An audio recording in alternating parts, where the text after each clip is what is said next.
Bismillahirrahmanirrahim.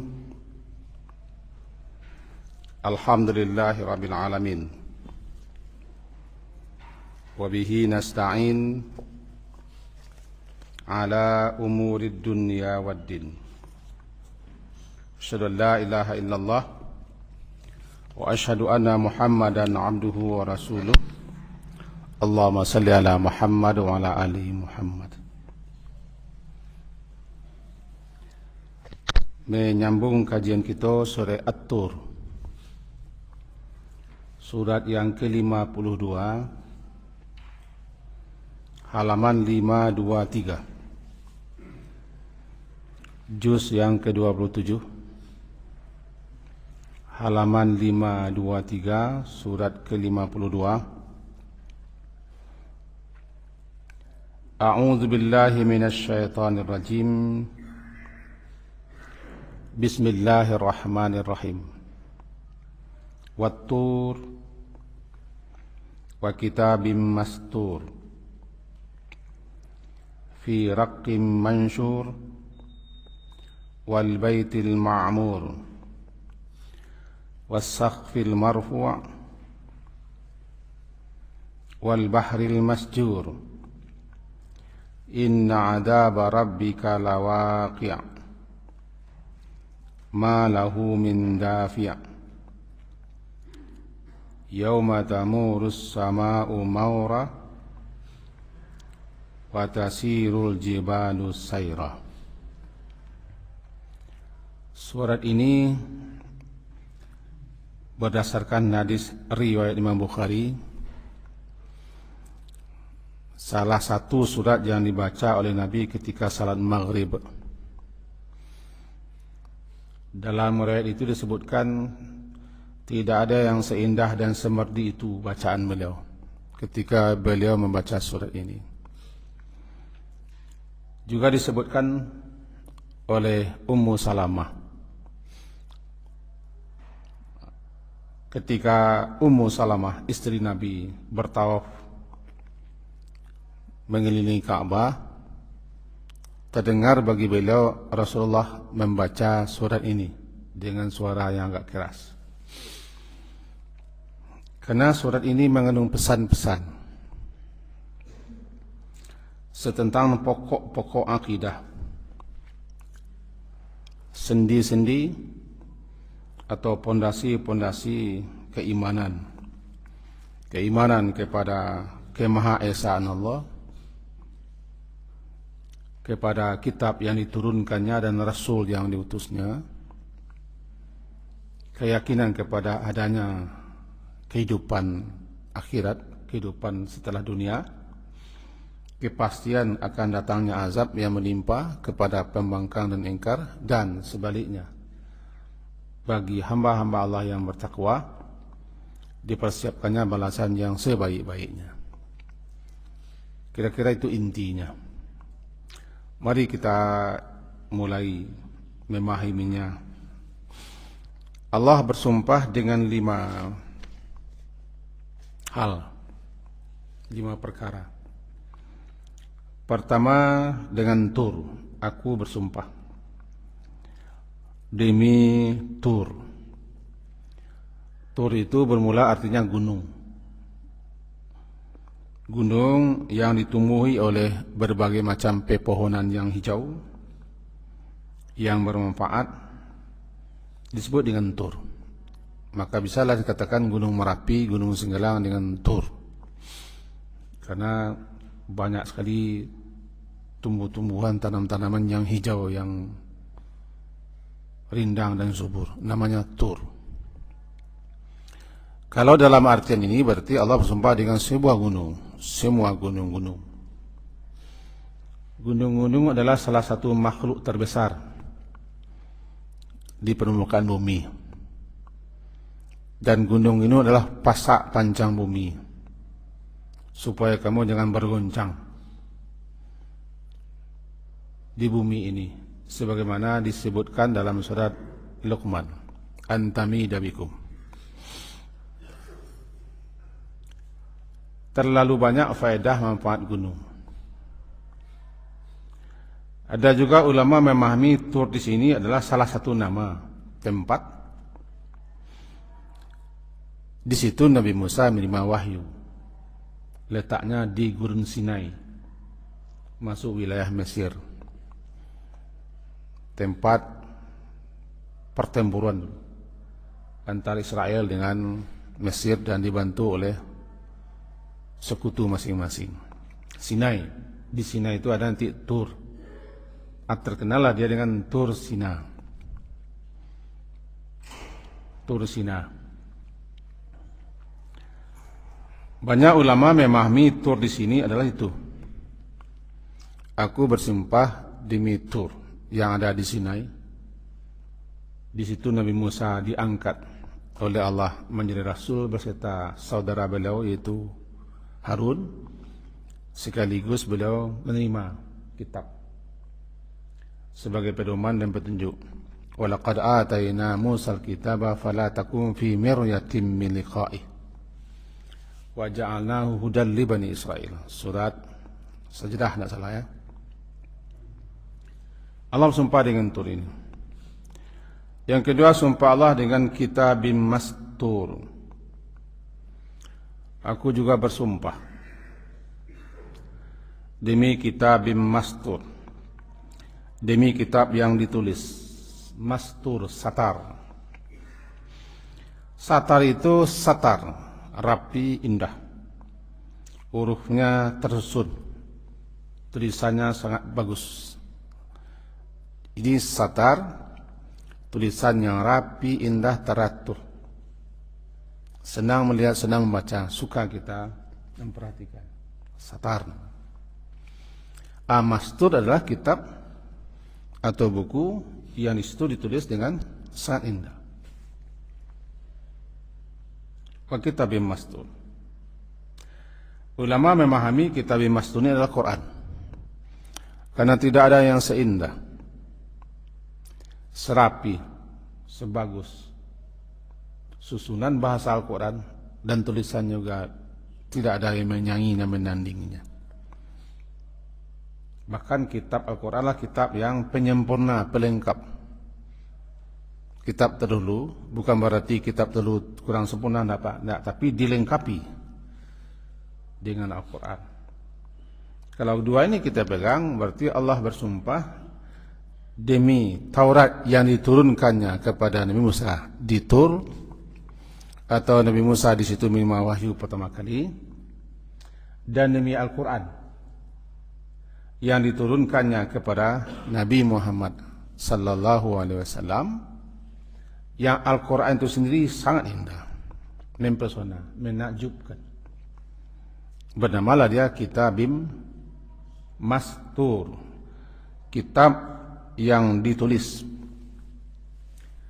Sampai sekarang ditulis, diedarkan, bahkan ditafsirkan. Luar biasa. Bahkan ada seni tulis yang disebut dengan kaligrafi, khat namanya, mastur itu. Yang ketiga, fi raqqin mansyur. Ayat ketiga, fi raqqin, pada lembaran yang terbuka. Raqqin, raq.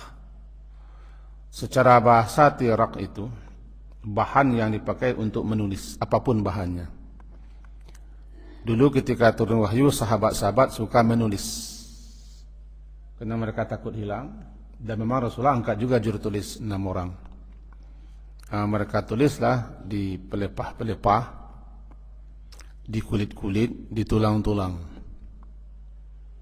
dan di mana saja yang bisa mereka tulis. Bahan yang dipakai untuk menulis namanya raq, helaian-helaian, lembaran-lembaran. Kalau ini saya jadikan tulisan, saya tulis, ini raq, helaian tipis, tulis. Sahabat-sahabat dulu, Ali, Sabit dan segala macam menulisnya. Mereka simpan di bawah tempat-tempat tertentu. Raq. Nah sekarang kan sudah luar biasa raq ini. Jadi Allah bersumpah demi apa saja yang dipakai untuk menulis. Kalau sekarang lebih luar biasa lagi. Bahkan telunjuk pun bisa menulis. Telunjuk pun bisa menulis. Lebih aktif telunjuk daripada pena. Jadi kalau begitu amat luas. Amat luas perhatian Al-Quran terhadap ilmu. Karena ilmu itulah buruan. Ikatlah hewan buruanmu dengan tulisan. Jika engkau tidak menulis, maka buruan yang susah payah engkau menangkapnya nanti lepas. Ilmu adalah buruan. Itu kan menuntut ilmu itu namanya ditalab. Talab itu mencarinya. Talabul ilmi, utlubul ilma. Atau utlubil ilma. Carilah, tuntutlah, usahakanlah. Karena yang dikatakan talab itu adalah mengusahakan sesuatu sampai dapat. Mengusahakan sesuatu sampai dapat, lalu diambil dan dipegang. Namanya talab. Talab. Orang yang mencari ilmu dan berusaha namanya talib. Talib. Maka pelajar-pelajar talib. Yang talib itu sekarang tidak berapa. Karena ilmu itu sudah disongohkan di lokal-lokal. Bukan dicari lagi. Bahkan sudah dijojorkan ilmu itu orang pergi berangkat. Hilang pergi. Tapi begitulah ilmu. Harus dicari. Karena Al-Quran memerintahkan kita. Semenjak daripada membaca, mendengar, menulis. Sampai dijadikan sumpah. Nun wal qalami wa ma yastur. Aku bersumpah dengan nun. Demi nun. Dan pena. Wal qalami. Tulis. Setiap yang kecil-kecil, yang besar-besar ditulis. Kullu saghir, setiap yang kecil yang besar ditulis. Mustatar namanya. Itu nanti ketemu dalam surah Al-Qamar. Nah, sekarang kita masuk ke sini. Fi raqqin mansyur. Dalam helaian, dalam lembaran yang terbuka untuk dibaca. Al-Quran ini terbuka untuk dibaca untuk siapa saja. Silakan baca. Mansur. Dibuka. Nasyar, dikembangkan. Calah. Baik yang di Lauh Mahfuz, yang dibaca oleh malaikat, apun Al-Quran yang dituliskan sekarang. Berbeda dengan kitab tertentu. Kitab tertentu hanya dikuasai oleh tokoh-tokoh pendeta-pendeta saja. Misalnya Yahudi. Orang Yahudi itu hanya mereka saja yang menguasainya. Itu tokohnya, pemimpin-pemimpinnya. Rakyatnya, umatnya dibiarkan tidak tahu. Supaya mereka bisa mengotak-atik ajaran agama yang mereka anut. Maka terjadilah penyelewengan, penyimpangan dalam kitab Taurat. Karena hanya dibaca, terbuka hanya untuk kalangan tertentu. Kenapa? Ketakutan mereka. Tokoh-tokoh pendeta Yahudi, mereka tidak bebas mengotak-atik, memindah-mindah, menghapus, mengganti dan menukar. Terbatas. Nah, akhirnya kalian urusan saja dunia. Urus saja oleh kalian dunia. Kalau masalah agama kami. Ya, itu dia. Berbeda dengan Al-Quran. Quran dibaca. Siapapun boleh membaca. Ini jaminannya. Dia akan selalu terbuka dan dibuka. Boleh dibaca dan disuruh membaca. Carilah kelemahannya kalau ingin mencari kelemahan. Dia akan ketemu. Fi raqim mansyur. Di helaian kertas atau helaian apa saja yang ditulis. Terbuka. Termasuk Al-Quran yang kitab yang ada di Lauh Mahfuz. Fi Lauhim Mahfuz.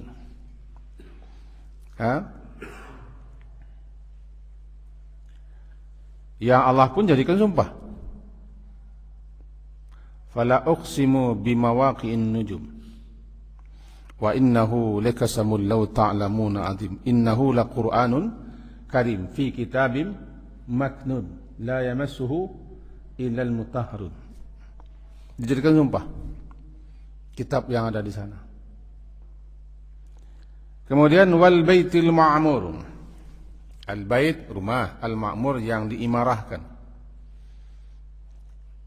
Bakalah menjadi bahasa Arab ma'mur. Kadang-kadang makmur ka dawa bawa ke orang, Allah makmur nang ku gini. Rupanya badannya kadang makmur. Idiknya sandang makmur. Galihnya rami makmur. Bininya kurang sampai makmur. Allah makmur nang makmur. Makmur diimarahkan. Sekarang kita sedang memakmurkan masjid. Memakmurkan bukan hanya dengan salat, memakmurkan dengan membaca ayat-ayat Allah, mempelajarinya. Dan tidak ada waktu yang terbaik saat yang dihadiri oleh para malaikat-malaikat, di mana malaikat-malaikat duduk ikut serta di situ menghadiri orang yang sedang memakmurkan rumah Allah. Mereka laporkan kepada Allah. Nah, kalau kita ingin mencari fadilah, duduk saja di sini. Tidak usah dengar. Duduk di sudut sana, menakur habis-habis. Tetap dapat fadilah. Karena kita sudah ikut memakmurkan dengan jalan duduk saja. Duduk saja. Itu Allah persaksikan dengan malaikat itu. Hadis Sahih Muslim. Cuma di situ ada ya Allah satu orang. Mereka tidak ada niatnya untuk menambah ilmu, mendengarkan ilmu. Ada kepentingan saja mereka duduk. Sudah dia berada di tempat yang terbaik, di waktu yang terbaik. Masuk saja. Juga diampunkan dosanya. Kalau mencari fadilah, betapa banyaknya kehilangan fadilah orang-orang. Menurut saya, tidak usah kita dengarkan kaji. Kan tidak sahuluan ya Pak, tidak saguru ya Pak. Atau kaji entah hahaha. Dua saja lah, dapat je kepecah. Selama buka coba dak, seorang lah dapat katanya. Duduk saja nama. Tapi itulah hati. Hati itu di dalam. Dan kita tidak tahu apa isi hati. Aku kemapi kerja aku. Makmur. Ada ulama-ulama kita tadi saya lihat lagi pembahasan ulama. Di sini Baitul Ma'mur itu adalah tempat ibadahnya para malaikat. Dikatakan di sini itu Nabi sendiri rufi'a ilayya al-Baitul Ma'mur. Pernah kepadaku diperlihatkan Baitul Ma'mur. Apa itu Baitul Ma'mur? Tempat yang di mana setiap harinya yadkhuluhu kulla yawmin 70,000 malak. Idza kharaju minhu lam ya'udu ilaihi. Tempat peribadahan malaikat di lapis langit yang ke-7. Ada juga yang mengatakan di lapis langit yang ke-4. As-Samaul 'Aliyah Al-Murtafiyah. Di langit yang ke-7, 70,000 malaikat masuk setiap hari. Malaikatnya sudah masuk ke situ, mengunjungi itu, tidak akan bisa lagi kembali sampai kiamat. Kenapa? Karena tidak sempat.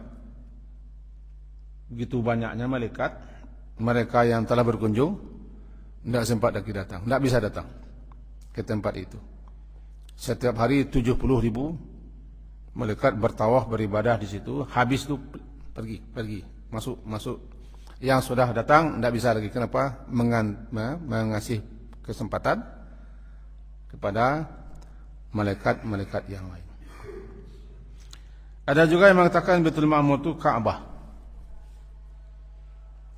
Baitullah. Karena Ka'bah lah yang tidak pernah sunyi dimakmurkan. Setiap waktu, setiap saat. Sampai sekarang. Itulah tempat yang paling makmur di permukaan bumi, dikunjungi. Bahkan perangnya orang kini tidak perlu perang, tiba saja. Berulang kali. Orang datang, makmur, diimarahi. Di dua ini mengatakan Al-Baitul Ma'mur, yang pertama adalah tempat yang ada di alam atas sana. Kalau kata-kata beliau ini sejajar posisinya dengan Ka'bah di bumi. Kunon dalam riwayat, karena di bumi sudah ada Ka'bah sebelum Nabi Adam. Karena Ka'bah itu kan awwala baitin, inna awwala baitin wudi'a linnas. Rumah yang mula-mula dibangun untuk beribadah bagi manusia adalah Ka'bah. Ka'bah, bukan Masjidil Aqsa. Rumah yang dibangun pertama kali di muka bumi untuk beribadat adalah Ka'bah. Sebelum Nabi Adam, itu malaikat-malaikat yang ada di bumi meminta kepada Allah agar dibikinkan pula suatu pusat peribadahan di bumi. Di langit ada namanya Baitul Ma'mur. Maka diperintahkan membangun Ka'bah. Cuman ketika terjadi banjir di zaman Nabi Nuh, hilang fondasi Ka'bah. Nah, ketika di zaman Nabi Ibrahim diperintah lagi untuk meninggikan. Wa idh yarfa'u Ibrahimul qawaida minal bait. Diperintahkan Nabi Ibrahim dengan putranya dibantu oleh Jibril untuk meninggikan qawaid, fondasinya lagi. Di mana bentuk pertamanya segi 4, tapi arah ke hijr itu lingkung. Lingkung. Ke Ka'bah, suka lingkung. Ke Ka'bah.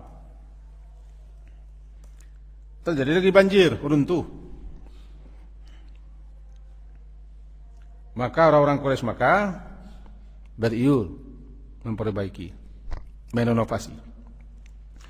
Mereka bertekad untuk membangun Ka'bah ini yang sudah hancur runtuh itu tidak boleh masuk uang yang tidak jelas ujung pangkalnya, uangnya bersih-bersih saja. Karena mereka kan ada yang merampok, ada yang berjudi, ada yang minum-minum, ada pedagang. Yang bersih-bersih saja, ini rumah Allah. Dibangunlah sehingga dana ketika itu terkumpul hanyalah sampai segi 4. Sebab sini habis dana. Dibangun setinggi apa saja? Tanda Ka'bah, hatim setinggi ini. Itulah dia kata orang sekarang hijr. Dan dia tidak takutlah orang heboh kata Nabi Muhammad, aku bangun tinggi lagi. Ini Ka'bah bukan segi 4. Yang seginya 3, yang satu lagi lonjong. Ini jadi semuanya sekarang. Itu Ka'bah. Jadi siapa yang salat di situ, dia telah salat dalam Ka'bah. Makanya orang bercerigi masuk ke dalam. Bercerigi, bahasa Indonesianya bercerigi, bercerigi. Salat. Ka'bah. Andaikan tidak khawatir Nabi, kata beliau ke Aisyah, aku bangun. Andaikan tidak ada fitnahan timbul di kaum Aisyah, kaum Quraisy, aku bangun. Maka jadilah sampai sekarang begitu model Ka'bah. Nabi Ibrahim bukan membangun Ka'bah, karena Ka'bah sudah ada sebelum Nabi Ibrahim. Dia pusat peribadahan bagi makhluk yang ada di bumi, termasuk malaikat-malaikat. Di langit namanya Baitul Ma'mur, di bumi namanya Ka'bah Al-Musyarrafah. Kubus, Ka'bah kan kubus. Mana yang betul? Yang betul lah Allah lah mengatakan yang betul. Allah yang paling tahu yang betul. Kedua-dua al-bait itu makmur, baik yang ada di langit maupun yang di bumi. Berupaya orang akan terus berusaha, orang terus akan pergi terus berkunjung ke Ka'bah. Apapun. Kadang-kadang berhutang itu. Ditalai orang itu. Boleh tidak bolehnya mereka kaji, yang penting pergi. Itulah Baitul Ma'mur. Jadi aku bersumpah wal Baitul Ma'mur, demi rumah yang ma'mur. Saya rasa bisa luas. Di mana saja masjid-masjid yang dimakmurkan orang juga bisa masuk ke sini. 3 sumpah Allah. Tur, Kitab Mastur dan Baitul Ma'mur. Yang keempat saqfil marfu', saqaf. Saqaf itu atap. Saqaf, loteng atap. As-saqfil marfu' yaitu atap yang ditinggikan. Marfu' ditinggikan, diangkat tinggi. Memang langit itu ditinggikan. Secara bahasa sama itu artinya kan tinggi, sumu tinggi, menjadi sama yang tinggi. Sabar mulo langit mangko bana mau sama, deknya tinggi. Sama itu tinggi. Ndak sama di bawah sawah. Kalau sama di belakang rumah. kasama namanya. Tidak, sama tinggi.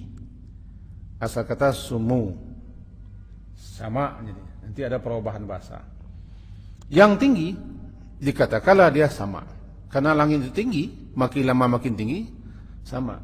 Dan langit itu ditinggikan, namanya marfu', ditinggikan, terus ke atas. Kalau kecil ramina, ketika langit menyentak naik, bumi menyentak turun. Dulu kan satu, lama musiun. Makin lama langit itu makin tinggi, makin diluaskan musia. Wallahu a'lam. Tapi jadilah langit itu diangkat tinggi sebagai atap, bangunan tanpa tiang. Bighairi amadin tarawunaha, tanpa tiang, tanpa tonggak, yang kamu dapat lihat, mengagumkan. Kau mau saji awak kusi-kusia, dulu namanya jihad, kini namanya entah, tak tahu, mesti tanya jual. Banyak tonggak, 6, 7, 8, 6 untuk mengangkat langit. Bighairi amad, tanpa tiang. Seluas itu langit saja menampung miliaran planet dan bintang-bintang. Langit 7 lapis kami angkat. Jadi demi langit ia menjadi atap, atau bagaikan atap yang dimarfu', yang ditinggikan. Sekarang orang memakai pula istilah negeri atap langit. Di Nepal katanya. Karena itu negeri yang paling tinggi di dunia, nama atap langit. Wal bahril masjur, yang kelima bahril masjur. Bahar itu laut. Laut. Al masjur di sini diterjemahkan demi lautan yang penuh gelombang. As-sajar namanya. As-sajar adalah kobaran api, mengobarkan api, sehingga api itu mengkepopoh. Namanya sajar. Masjur yang dinyalakan api itu, dikobarkan, namanya masjur. Yang kedua maknanya penuh. Maknanya yang kedua penuh. Makna yang kedua ini dalam ayat berbunyi, wa idzal biharu sujjirat. Surat Takwir kan? Wa idzal biharu sujjirat. Demi lautan-lautan yang dipenuhi oleh air. Lama-lama air itu makin meninggi, meluap, sehingga ujungnya bumi ini dilulur oleh bumi. Tinggal tiga pembendaman bumi di wilayah timur, pembendaman bumi di wilayah barat, pembendaman bumi terakhir di wilayah tengah. Tinggal Syria atau Syria. Ini tanyalah kepada Ustaz akhir zaman. Saya tidak terlalu membidang itu, karena saya belum lagi sampai di akhir zaman. Bumi benam, laut itu sujirat. Di sini masjur, diluapkan. Bisa juga kata orang ilmiah, di perut bumi itu kan ada api. Api itu terus membuat lautan bergelombang. Lama-lama nanti keluarlah api di dasar Teluk Aden yang akan mengiring manusia ke tempat pengumpulan mereka terakhir di Suriah, di Syam. 5, sumpah Allah, 5. Demi Tur, demi kitabin mastur, demi Baitul Ma'mur, demi langit yang ditinggikan, dan demi lautan. Kelima-lima makhluk ini Allah jadikan sebagai sumpah, sebagaimana diungkap dan dijelaskan oleh para beliau-beliau ahli tafsir. Tanda ada hal sesuatu di situ yang menunjukkan kebesaran, kekuasaan, kemahaesaan Allah itu. Maka perhatikanlah ciptaan Allah. Ini ciptaan besar-besar. Renungkanlah, karena Allah tidak memakai sesuatu untuk bersumpah, melainkan tanda ada maksud dan tujuan sumpah. Allah bebas bersumpah dengan bahan apa saja, benda apa saja, zat apa saja, barang apa saja. Karena Allah tidak akan dimintai pertanggungjawaban. Tetapi apapun yang Allah jadikan dan Allah buat jadikan sebagai alat atau bahan sumpah, renungkanlah. Kenapa Allah jadikan itu sebagai sumpah? Kenapa gunung? Kenapa kitab? Kenapa rumah yang makmur? Kenapa langit yang ditinggikan? Kenapa lautan yang mengelegak? Pelajarilah. Tanda ada di situ hal-hal yang luar biasa. Makin dalam ilmu orang, makin di dalam studi orang, makin ketemu dia kemahabesaran Allah, kemahakuasaannya, kemahaesanya, yang menunjukkan dia mampu segala-galanya, kuasa atas segala-galanya, yang berujung nanti ala kulli syai'in qadir. Ini sumpah, tentu ada isi sumpah. Namanya jawab qasam. Apa isi sumpah? Isi sumpah di sini ayat yang ke-7. Bunyinya inna adaba rabbika lawaqi'. Namanya ini jawab qasam. Jawab sumpah. Aku bersumpah demi ini, demi ini, demi ini, demi ini, demi ini. Itu namanya sumpah. Setiap sumpah ada jawab sumpah, namanya jawabul qasam. Apa jawab sumpah? Jawaban sumpahnya, aku bersumpah demi ini sesungguhnya. Sesungguhnya azab Tuhanmu ya Muhammad lawaqi'. Benar-benar pasti terjadi. Azab yang diancamkan di akhir surat Az-Zariyat. Kan akhir surat Az-Zariyat ada ancaman azab. Fawailul lilladzina kafaru min yaumihimul ladzi yu'adun. Lalu di sini dinyatakan sumpah. Azab itu pasti terjadi waqi'. Bahkan Allah bersumpah dengan waqi'. Idza waqa'atil waqi'ah laysa liwaqa'atiha khafidatur rafiyah. Idza rujjatil ardu rajja wa bussatil jibalu bassa. Apabila yang pasti terjadi. Apa yang pasti terjadi? Kiamat. Dan kiamat itu nanti merupakan azab, siksa, kesengsaraan bagi mereka yang bangkang dan engkar. Itu sesungguhnya azab Tuhanmu yang diancamkan itu Muhammad pasti terjadi. Karena itu bukan gertak sambal. Cuma tunggulah. Fa'arid anhum wantazir innahum muntazirun. Berpaling sajalah, tunggulah. Engkau menunggu, mereka juga menunggu. Engkau menunggu kepastian apa yang Tuhanmu janjikan, dan mereka juga menunggu. Mereka menunggu apa? Menunggu azab datang. Karena azab yang dijanjikan itu pasti, namanya lawaqi'. 3 ini. Kalau sudah 3 penguatnya, namanya talab ingkari. Pertama sumpah, yang kedua inna, yang ketiga la. Inna yang pertama sumpah, watur wa kitabin mastur wal baitil ma'mur was saqfil marfu' wal bahril masjud. Itu satu sumpah. Yang kedua inna, sesungguhnya. Yang ketiga la waqi'. Ini menunjukkan kepastian yang tak terbantahkan, benar-benar pasti terjadi. Sampai 3 dipakai oleh Allah untuk penguat, pengokoh, untuk memantapkan bahwa azab, siksa yang diancam dan dijanjikan kepada mereka waqi'. Ma lahu min dafi'. Ma lahu, tidak ada, ma lahu, ma tidak, lahu baginya. Ayat ke-8 ya.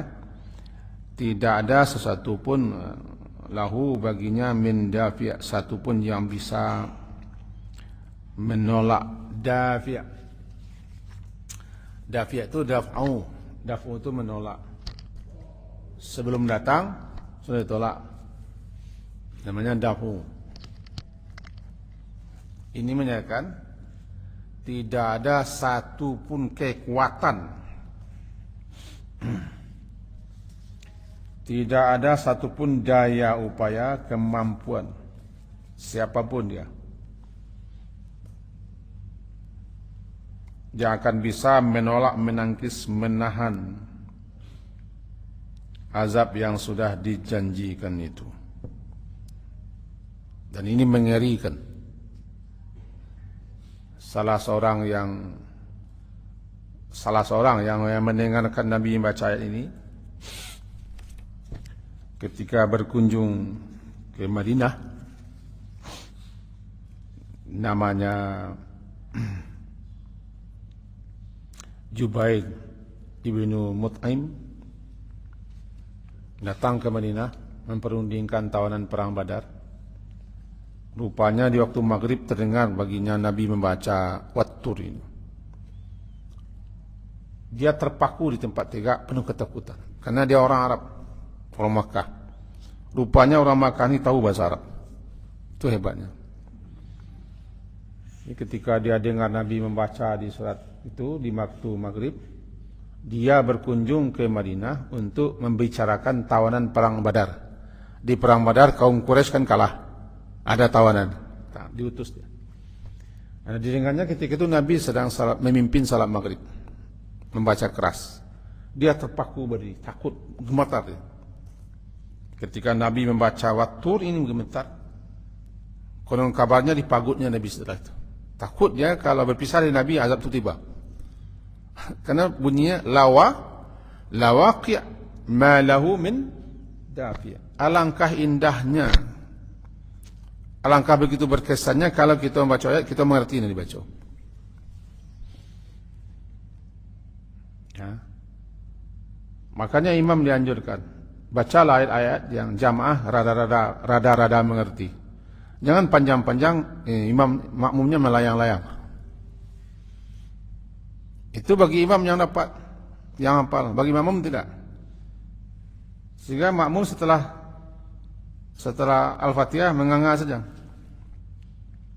Apalah maksud ayat, apalah, kadang-kadang memenung. Bahkan kita yang hafal sendiri pun, yang tahu artinya pun kadang-kadang sempat juga melayang-layang. Karena ayat itu dibacakan untuk dipahami. Kita menyimpang sedikit. Kenapa terus setelah Al-Fatihah baca ayat-ayat? Disuruh kita memvariasikan ayat-ayat yang dikenal supaya orang diingatkan terus dengan ayat. Makanya kita juga tidak boleh imam membaca ayat itu saja.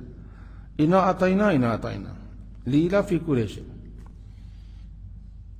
Kasih variasi, tapi ayat-ayat yang populer lah, yang si pendengar pun tahu. Ini sampai situ, jangan diluaskan lagi. Intinya tidak ada satu kekuatan pun,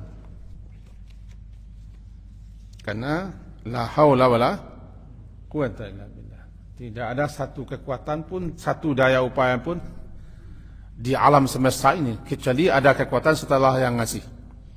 Ada daya, ada kemampuan, ada kesanggupan, Allah yang ngasih. Diulang-ulang, sehingga bernamalah dia kanzun min kunuzil jannah. Ucapan itulah salah satu perbenaran surga yang diturunkan ke dunia, itu la haula wala quwwata illa billah. Karena mengingatkan kita, apapun yang kita punya, yang kita miliki, kekuatan, kemampuan, kekuasaan, yang punya yang di langit, nanti dicabutnya, habis dia. Ini ke lampion petangga Sarawaknya itu, petangga. Tidak ada yang bisa menolak azab. Kerja gitu sampai tangga Sarawak saja, habis. Subhanakallahumma wa bihamdika, asyhadu an la ilaha illa anta, astaghfiruka wa atubu ilaik. Sallallahu ala Muhammadin wa ala alihi sahbihi ajma'in. Alhamdulillah. Assalamualaikum warahmatullahi wabarakatuh.